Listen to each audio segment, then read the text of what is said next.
जय माता दी। कैसे हैं आप सब लोग।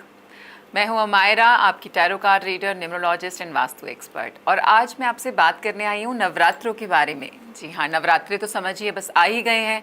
तो नवरात्रों में ऐसा आप क्या करें जिससे माता रानी प्रसन्न हो जाएं, और कौन सी ऐसी चीज़ें हैं जिनको आपको नहीं करना चाहिए, जिसका खासकर आपको जो है ध्यान रखना चाहिए। तो पहले बात करते हैं कि हमें क्या क्या करना चाहिए माता रानी को खुश करने के लिए। नवरात्रों का जो पर्व होता है, ये जो 9 दिन होते हैं, इसमें कहा जाता है कि माँ दुर्गा धरती पर आती हैं और धरती पे बोला जाता है कि वो एक्चुअली में घूम रही होती हैं। तो आपकी जो भी विशेस होती हैं वो उनको बहुत अच्छे से सुनाई दे रही होती हैं।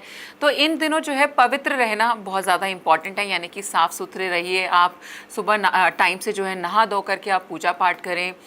माता रानी को लाल रंग बहुत ज़्यादा पसंद होता है, तो इन दिनों में अगर आप माता रानी को लाल रंग की चुन्नी, लाल रंग के कपड़े और रोज़ पूजा के समय अगर आप लाल रंग के फूल उनको अर्पित करते हैं, तो इससे जो है माता रानी बहुत ज़्यादा प्रसन्न होती हैं और आपकी सभी मनोकामनाएं बहुत जल्दी पूरी भी करती हैं। और दूसरी चीज़, आपको क्या किन किन चीज़ों का ध्यान इसमें रखना चाहिए, क्योंकि ये एक ऐसा व्रत है जिसमें कुछ नियम बनाए गए हैं। अगर आप उनका जो है पालन नहीं करते तो कहीं ना कहीं पुण्य मिलने के बदले कहीं ना कहीं हम पाप की भागीदार हो जाते हैं। तो बहुत छोटी छोटी सी चीज़ें हैं जिनका अगर आप ध्यान रखोगे तो मुझे लगता है कोई परेशानी नहीं आएगी। इन दिनों जो है हम लोग, जो बहुत सारे लोग उपवास रखते हैं, उपवास में आप लोग फलाहार भी करते हो, ठीक है। अगर आप फलाहार बाई चांस आपने उपवास नहीं भी रखा है तो भी आपको क्या करना है, इन दिनों में आपको सात्विक भोजन करना चाहिए। आप सात्विक भोजन करने का मतलब क्या है, आपको प्याज लहसुन अवॉइड करना है, आपको मांस मछली यहाँ पे अवॉइड करना होता है, ठीक है। तो आप जितना यहाँ पे सात्विक रह सकते हो उतना ज़्यादा अच्छा है। विष्णु पुराण की अगर मैं बात करूं तो जब आप नवरात्रों के व्रत रखते हैं तो आपका दिन के समय में सोना वर्जित बोला गया है। इसके अंदर आपको दिन में के समय यहाँ पे सोना नहीं चाहिए। कहा जाता है कि अगर आप ऐसा करते हो तो व्रत का जो फल है वो आपको नहीं मिलता। तो आपका व्रत रखना ना रखना यहाँ पे बराबर हो गया। तो इस बात का आप खास करके ध्यान रखें। अगर आप अपने घर में अखंड जोत जलाते हैं, यहाँ पे ये ऑप्शनल होता है, इट्स नॉट नेसेसरी कि आपको नवरात्रों में अखंड जोत ही जलानी है, लेकिन बहुत सारे लोगों का विश्वास होता है और उनका मन करता है वो अखंड जोत ही जलाना चाहते हैं। तो इस बात का आपको खासकर ध्यान रखना है कि अखंड जोत की निगरानी बहुत ज़्यादा तरीके से होनी चाहिए, वो बीच में बुझनी नहीं चाहिए, ठीक है। बाय चांस किसी कारण से बुझ भी जाती है ना, तो मन में कोई भी नेगेटिविटी आपको लेकर के नहीं आनी है। वापस से उसको ठीक कीजिए, ठीक है। उसके अंदर एक कपूर की जो है जो टिक्की आती है वो डाल दीजिए और दोबारा से इस जोत को जला दीजिए और गलती के लिए माफ़ी भी ज़रूर मांगिए।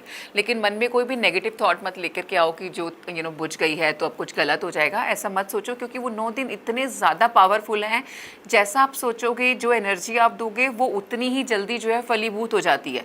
तो हम हमारे लिए कुछ भी नेगेटिव यहाँ पर नहीं चाहते हैं। लेकिन आपको जिन चीज़ों का ध्यान रखना है, अगर आप अखंड जोत जला रहे हैं तो ऐसा बोला जाता है कि जो भी इंसान नवरात्रों के पूरे व्रत रखता है और घर में अखंड जोत भी जलाता है, एक जोत को कभी भी अकेला नहीं छोड़ा जाता। दूसरा, उस इंसान को ज़मीन पर सोना चाहिए। अगर आपके घर में अखंड जोत जल रही है तो आपको उन दिनों ज़मीन पर सोना चाहिए। अब आपने ये तो जाना कि हमें क्या क्या करना है। अब मैं आपको बताती हूँ कि नवरात्रों में क्या नहीं करना चाहिए।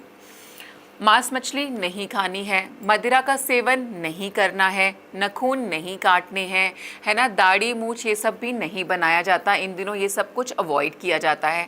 मैंने आपको पहले भी बोला, उपवास रखा है तब तो आप ऑटोमेटिकली फलाहार कर रहे हैं। अगर आप उपवास नहीं भी रख रहे तब भी इन दिनों जो है सात्विक भोजन आपको ग्रहण करना चाहिए। जिस भी घर के अंदर कलश की स्थापना होती है उस घर के अंदर प्याज लहसुन का इस्तेमाल भी वर्जित होता है। यानी कि आप व्रत रख रहे नहीं रख रहे, आपके घर के अंदर प्याज और लहसुन का इस्तेमाल जो है वो नहीं किया जाना चाहिए। तो बहुत ही छोटी छोटी सी चीज़ें हैं जिसका अगर आप ध्यान रखोगे तो आप माता रानी को बहुत आसानी से खुश कर सकते हो।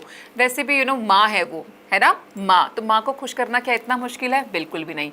सच्चे मन से उनकी रोज़ पूजा कीजिए और आप देखेंगे कि वो कैसे आपकी सभी मनोकामनाएं पूरी करती हैं। तो मैं आशा करती हूँ कि इस नवरात्रे आप सबके घर में ढेर सारी खुशियाँ आएँ और माता रानी आप सबको ब्लेस करके जाए। जय माता दी।